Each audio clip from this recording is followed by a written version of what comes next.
There's a lot of things I can say about Aisha, but she is the founder of the organization Caregivers of Color Collective. So excited to have her share the story. So, Aisha. Thank you, Tasha. And thank you, Ursula. I'm feeling centered. I'm feeling anxious, anxiety-free, which is important in public speaking, but also important in the caregiving world. I always like to say that I began my care experience at birth as a care recipient. I was born 3 months prematurely. I weighed 1.5 pounds at birth. And at that time, the prognosis was grim. People did not expect me to survive. But with the community care that my family received, including that of nurses and home health workers and friends and family who circled around them, I stand before you today. What I did not realize is that many years later, there would be a role reversal, and I would be called upon to become the care partner, the caregiver. And I saw this through the span of my life, through multiple experiences. At the age of 7, my father suffered a catastrophic accident in which he ruptured both of his patella tendons and had to learn to rewalk. Learn to walk. He had casts up to his hips. He was bedridden, and I witnessed for the first time in my life community care. Again, seeing the way that our neighbors and family members and friends all came together from across the country to come and care for not only my father by helping him with his activities of daily living, like bathing and dressing and cutting his hair and preparing meals.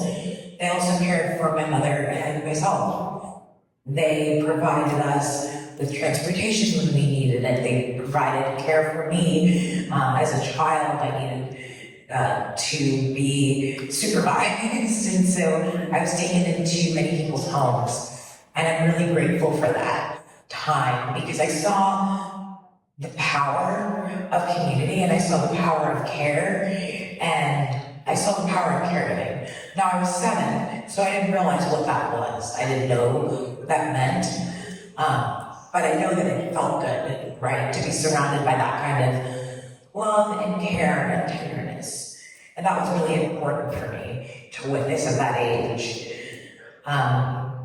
Fast forward to 2006, and I witnessed my father suffer his first of what would be 5 strokes and a heart attack. He also eventually would suffer a TIA, and he is now a prostate cancer survivor. He lives with chronic kidney disease and diabetes. In 2006, I took the year off from undergraduate studies at Georgia Southern University to care for my father. Again, I didn't identify as a caregiver at this time. I just knew that I was taking care of my dad. I was helping him learn to walk again for the second time. I was helping him with his activities of daily living. I was cooking burnt oatmeal. I was helping him up and down the stairs. I was making sure that all of his needs were being met. But I didn't know what to call this. I just knew Dad needed help, Mom went back to work, and I was there to help them. I did go back. I finished an undergraduate degree in social services, and I was really proud of myself that I took those steps. I love seeing all the students here, just ready to learn and engage. But I used what I learned in that field to later on navigate something a bit more precarious. In 2013, my mother was diagnosed with frontotemporal degeneration, which is the #1 form of dementia impacting people under the age of 60. And it is a challenging disease because oftentimes people aren't thinking about dementia for people who are in their 50s and 40s, right? We think of it as an old person's disease.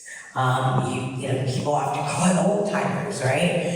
We hear these terminologies. When my mother was diagnosed in 2013, I was just getting started in my career in healthcare, and I was so excited about the possibility of climbing that healthcare ladder and being a part of something greater than myself and serving the patients that walk through the door every day. And I was thrilled to be a part of a healthcare organization and helping people, and patients were my favorite part of that experience. However, we knew that in order for my mother to continue to get the treatment that she needed, it would be necessary to have someone at home with her. When she got the diagnosis, this was after many misdiagnoses. She was first diagnosed with menopause-related depression, and then it went on to just kind of a generalized dementia, Alzheimer's disease, before we eventually pinpointed FTD, frontotemporal degeneration. Now, I didn't know anything about the disease. I had never heard of it before. It's something that's difficult to learn if you've not been taught. And there are a lot of aspects of that transition that was really challenging. Now, one day, in about 2017 or so,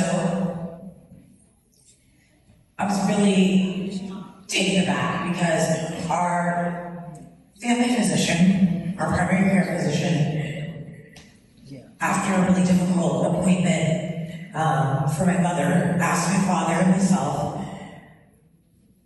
how are you doing with caregiver burnout? I said, I'm sorry?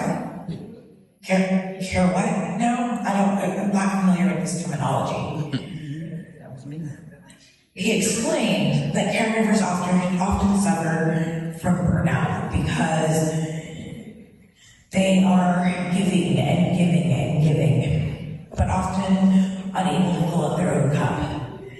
Often they are faced with making sacrifices, caring for their loved one, and they end up neglecting themselves. But this was also the first time that I heard the term caregiver.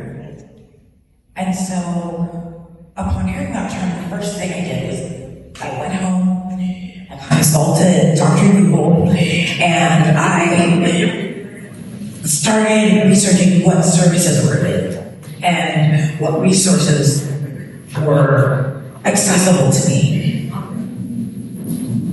The challenge with that is that there's so many resources that are out there. There are so many services that exist in the world. How do you navigate all of these things? How do you pinpoint what's going on? How do you identify what your needs are and then go about getting those needs met as a family? The other thing that I realized is that a lot of the resources that were available were financially inaccessible for my family. Even though we're solidly middle class, my parents both worked their entire lives. Care is expensive.